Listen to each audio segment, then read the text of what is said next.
Hi, എല്ലാവർക്കും gallery വേൾഡിൻ്റെ വിഷ്ണുശാലിനിയുടെ പുതിയൊരു എപ്പിസോഡിലേക്ക് സ്വാഗതം. എപ്പിസോഡ് ആരംഭിക്കുമ്പോൾ രാത്രിയാണ്.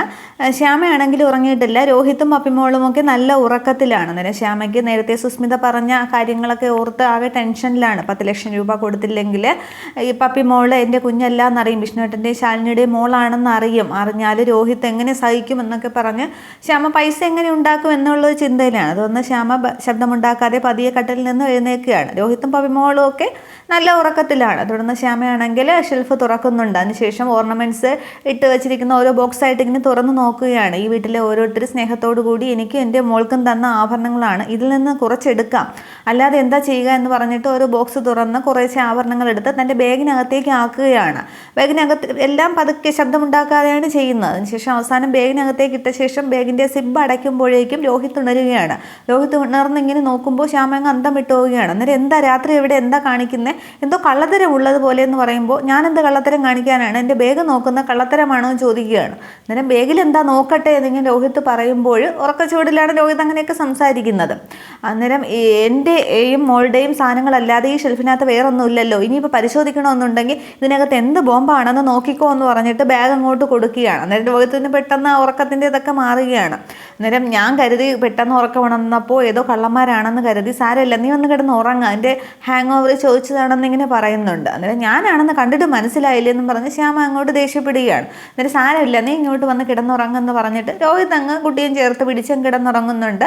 പക്ഷേ ശ്യാമയാണെങ്കിൽ ആകെ ടെൻഷനിലാണ്. ആ ബാഗും പിടിച്ചുകൊണ്ട് തന്നെ അങ്ങനെ നിൽക്കുകയാണ്. തുടർന്ന് കാണിക്കുന്നത് പിറ്റേന്ന് രാവിലെ ശാലിനിയാണെങ്കിൽ തൻ്റെ വണ്ടിയിൽ പോവുകയാണ്. അന്നേരം ഫയലൊക്കെ നോക്കുകയാണ് വണ്ടിയിലിരുന്ന്. അന്നേരം ഡ്രൈവർ ചോദിക്കുന്നുണ്ട് സ്പീഡ് കുറയ്ക്കണമെന്ന്. അന്നേരം വേണ്ട എന്തിനും ചോദിക്കണം. അന്നേരം ഫയൽ നോക്കുകയാണെങ്കിൽ സ്പീഡ് കുറയ്ക്കാം, കണ്ണിനൊക്കെ കേടാണ്, ഈ വണ്ടിയിലിരുന്ന ഫയൽ നോട്ട് ശരിയല്ല എന്നൊക്കെ പറയുമ്പോൾ ഒരുപാട് പേരുടെ പ്രാർത്ഥനയൊക്കെ എൻ്റെ കൂടെ ഉണ്ട്, കണ്ണും മെയ്യും ഒക്കെ മറന്ന് ജോലി ചെയ്യണമെന്ന് കളക്ടർ പ്രതിജ്ഞ എടുത്തിരിക്കുകയല്ലേ, അപ്പോൾ എൻ്റെ ആരോഗ്യം പെട്ടെന്നൊന്നും ക്ഷയിക്കില്ല, രാമേട്ടന് കാര്യങ്ങളൊക്കെ അറിയില്ലേ എന്നൊക്കെ പറഞ്ഞ് സംസാരിക്കുകയാണ്. തുടർന്ന് അവരങ്ങനെ സംസാരിച്ച് വണ്ടി പോകുന്നുണ്ട്. അതേസമയം ശ്യാമയാണെങ്കിൽ ആ സ്വർണവുമായിട്ട് ഒരു പ്രൈവറ്റ് ഫിനാൻസിലേക്ക് എത്തുകയാണ്. തുടർന്ന് അവിടെ ഒരു ജോലിക്കാരനും ഒരു പെൺകുട്ടിയും പിന്നീട് പൈസ കൊടുക്കുന്ന ആളും ഉണ്ട്. അന്നേരം അവർ സ്വർണ്ണം ഇങ്ങനെ ഒരുപാട് നേരം ഉരച്ചൊക്കെ നോക്കുകയാണ്. അന്നേരം ശ്യാമയ്ക്ക് അങ്ങ് ദേഷ്യം വരുന്നുണ്ട്. നിങ്ങളെന്താ സ്വർണ്ണം ഉരച്ചെടുക്കുകയാണോ അതോ മാറ്റി നോക്കുകയാണോ, പെട്ടെന്ന് വേണം എന്നൊക്കെ പറയുമ്പോൾ ഇതിനൊക്കെ കുറച്ച് സമയമെടുക്കും എന്നൊക്കെ പറയുന്നുണ്ട്. അന്നേരം ഞാൻ ആരാണെന്ന് നിങ്ങൾക്കറിയാമോ എന്നിങ്ങനെ പെട്ടെന്ന് ശ്യാമ ചോദിക്കുകയാണ്. അന്നേരം കെട്ടും മട്ടും ഭാവമൊക്കെ കണ്ടാൽ സത്യാമ്മയുടെ മരുമകളാണെന്ന് തോന്നുമല്ലോ,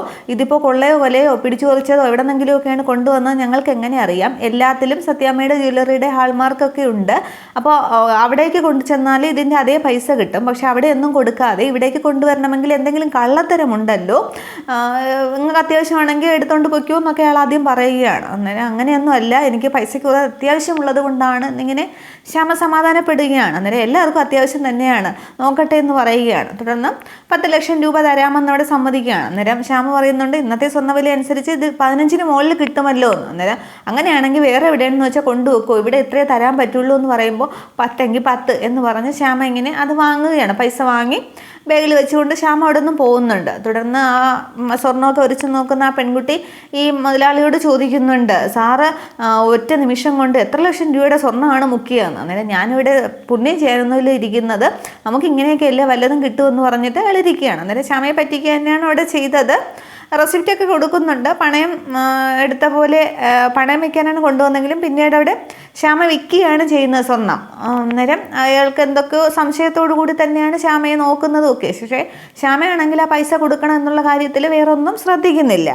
ഇതേസമയം സുസ്മിതയും നീലിമയും കൂടി ശ്യാമയോട് വരാൻ പറഞ്ഞ സ്ഥലത്ത് വെയിറ്റ് ചെയ്യുകയാണ്. അന്നേരം ശ്യാമ വരത്തൊന്നുമില്ല എന്നിങ്ങനെ നീലിമ പറയുന്നുണ്ട്. അന്നേരം ഉറപ്പ് നീയല്ലേ, നീ പറഞ്ഞത് സത്യമാണെന്നുണ്ടെങ്കിൽ അവൾ വരുമെന്ന് പറയുകയാണ്. അന്നേരം അവളുടെ ചേച്ചി ശാലിനിയും ശ്യാമയും ഒക്കെ പെരുങ്കള്ളികളാണ്.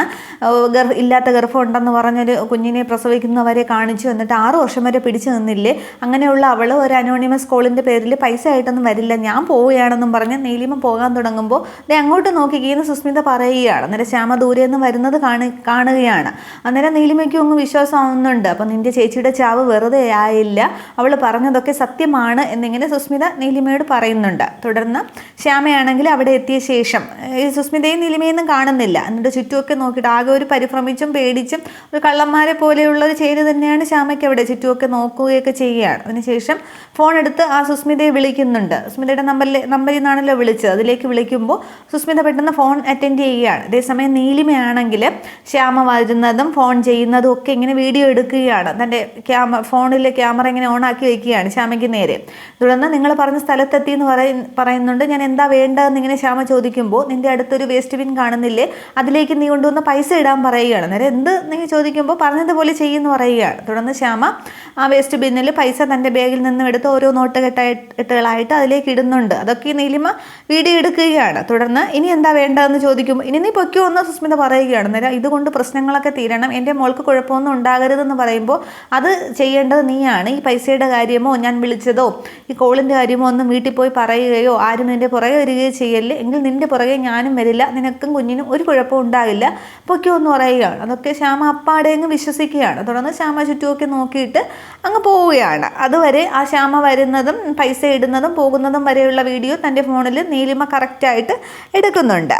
തുടർന്ന് സുസ്മിതയും നീലിമയും കൂടി ആ വേസ്റ്റ് ബിന്നിൻ്റെ അടുത്തേക്ക് വരുന്നുണ്ട്. അന്നേരം നീ കാണിച്ച ഈ ബുദ്ധി നിൻ്റെ ചേച്ചി കാണിച്ചിരുന്നെങ്കിൽ എൻ്റെ ചേച്ചിയുടെ ജീവിതം സുരക്ഷിതമായേനെ എന്നൊക്കെ പറയുകയാണ്. തുടർന്ന് നീ ആ പൈസ എടുക്കുമെന്ന് പറയുമ്പോൾ ആ വേസ്റ്റ് ബിന്നിൽ നിന്നും നീലിമ പൈസ എടുക്കുന്നുണ്ട്. അന്നേരം എല്ലാം വീഡിയോയിൽ പകർത്തിയില്ലേന്ന് ചോദിക്കുകയാണ്. അന്നേരം സത്യാമ്മയ്ക്ക് കൊടുക്കാനായിട്ട് എന്തെങ്കിലും തെളിവ് വേണ്ടേ, സത്യാമ്മയല്ലേ കേസിൻ്റെ ജഡ്ജ് എന്നിങ്ങനെ നീലിമ പറയുന്നുണ്ട്. തുടർന്ന് ആ പൈസ മുഴുവൻ നീലിമയാണെങ്കിൽ സുസ്മിതയ്ക്ക് നേരെ നീട്ടുകയാണ്. അന്നേരം വേണ്ട നീ വെച്ചോ എന്ന് പറയുകയാണ്. അന്നേരം എനിക്ക് വേണ്ട, ഞാനതൊന്നും ആഗ്രഹിച്ചതല്ല എന്നിങ്ങനെ പറയുമ്പോൾ അതൊന്നും സാരമില്ല, നിന്നെ ദൈവമാണ് എൻ്റെ മുൻപിൽ എത്തിച്ചത്, ശാലിനിയോടും ശ്യാമയോടും ഒക്കെ പ്രതികാരം ചെയ്യുന്നത് ഞാൻ ഒറ്റയ്ക്കാണ്, അതിലിപ്പോൾ വേറെ ആരും ഇടപെടുകയൊന്നും വേണ്ട, ഈ പൈസ നീ തന്നെ വെച്ചോ, നിനക്ക് തന്നെ ഇരിക്കട്ടെ എന്ന് പറയുകയാണ്. തുടർന്ന് സന്തോഷവും ഒക്കെ വരികയാണ് നീലിമയ്ക്ക് അന്നേരം. തുടർന്ന് സുസ്മിത നീ ഇനി എന്താ ചെയ്യാൻ പോകുന്നതെന്ന് ചോദിക്കുമ്പോൾ സുസ്മിതയ്ക്ക് എന്താ ചെയ്യാൻ കഴിയാത്തത് എന്ന് പറഞ്ഞ് നീലിമയെ നോക്കി ചിരിച്ച ശേഷം സുസ്മിത മുന്നോട്ടങ്ങ് നടന്നു പോവുകയാണ്. നീലിമ അത് നോക്കി നിൽക്കുന്നുണ്ട്.